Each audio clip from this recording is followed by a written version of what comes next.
Hello everyone, my name is Rohit Javid and this is my individual project presentation for ENG445. The title of my critical review is Veronika Decides to Die by Paulo Coelho.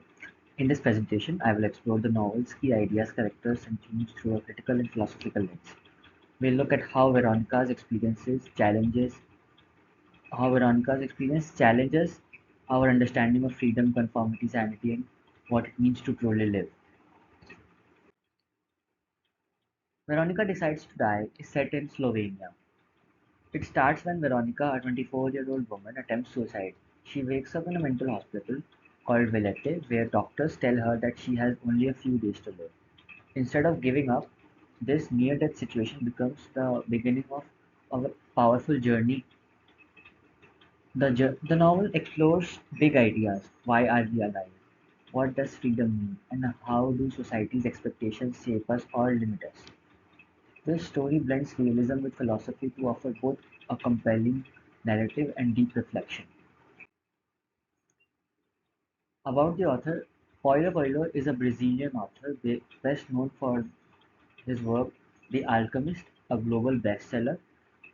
His writing often combines spiritual themes with personal transformation. As a teenager, Coelho was institutionalized three times by his parents who did not understand his creative aspirations. That experience had a lasting impact and shows in Veronica Decides to Die. His character often struggles between conformity and self-expression, reflecting his own life journey from repression to freedom. Veronica's choice. On November 11, 1997, Veronica decides to die. Her life feels empty, routine, predictable, and without passion. She takes sleeping pills and writes a sarcastic letter to a magazine, her suicide note. But even in that final act, we see a strange form of clarity and irony. She is not consumed by sadness. She is simply tired of existing without meaning. This moment sets the stage for the novel's existential journey as Veronica slowly begins to rediscover reasons to live.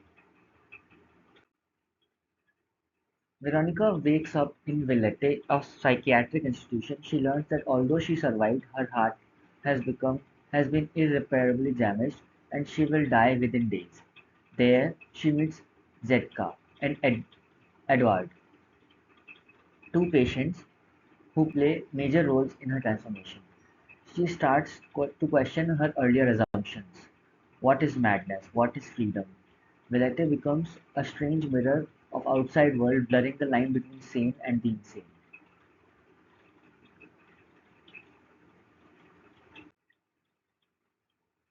One of the most powerful parts of the novel is how it challenges our understanding of sanity.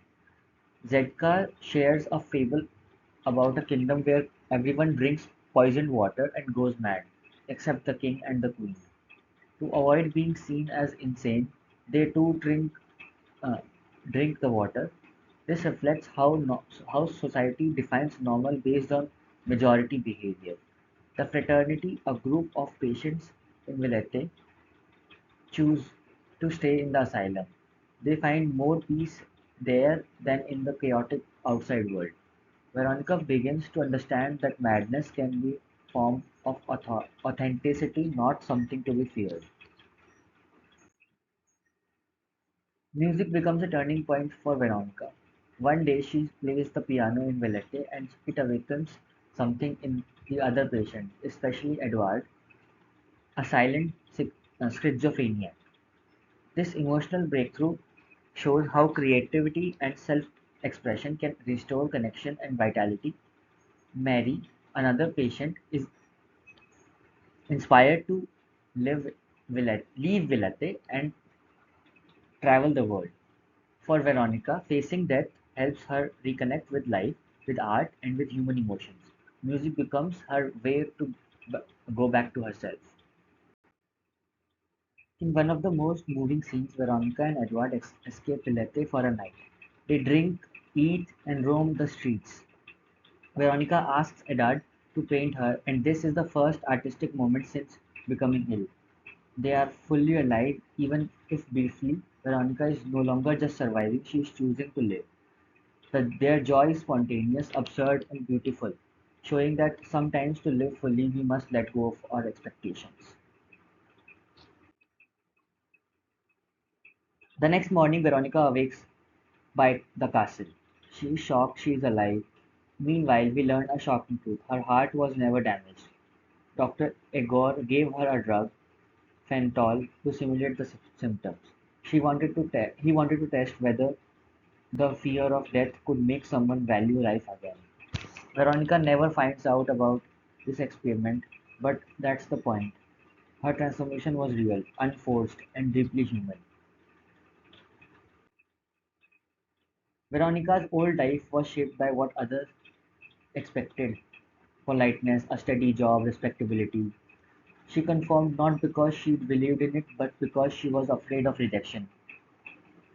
Erich Fromm's Escape from Freedom explains that people often avoid freedom because it is too overwhelming. They choose obedience and routine instead. Veronica breaks out of that by choosing madness, risk, and self-expression. Her journey is a critique of how society kills individuality in the name of order. Existentialist philosophy plays a central role in the novel. It argues that the life has no inherent meaning. We must create our own. Veronica's suicide attempt is an existential act. She protests against a mechanical, unfulfilling life. Sartre famously said, "Man is nothing but else but what he makes of himself." Veronica begins to make herself again, this time with awareness, choice, and freedom. Death makes her see the absurdity of life and the beauty in embracing it. The asylum becomes a space of transformation. Jung calls this kind of space, this kind of space, liminal, a psychological threshold. Veronica, facing her own death, begins to strip away the mask she used to wear. Jung's idea of individualism means becoming whole by confronting the unconscious. In Villete, Veronica learns to reconnect with forgotten parts of herself, her feeling, uh, creativity, and desires. She she starts to just exist, but to become. She starts not to just exist, but to become. Let's recap the theories shaping Veronica's journey. From shows how society pressures us into conformity and fear of freedom, Sartre reminds us that freedom is both a burden and a gift. We must choose who we become. Jung explains that crisis can lead to deep self-awareness and individualism. Together, these ideas show how Veronica's brush and death becomes the catalyst for a spiritual and psychological rebirth.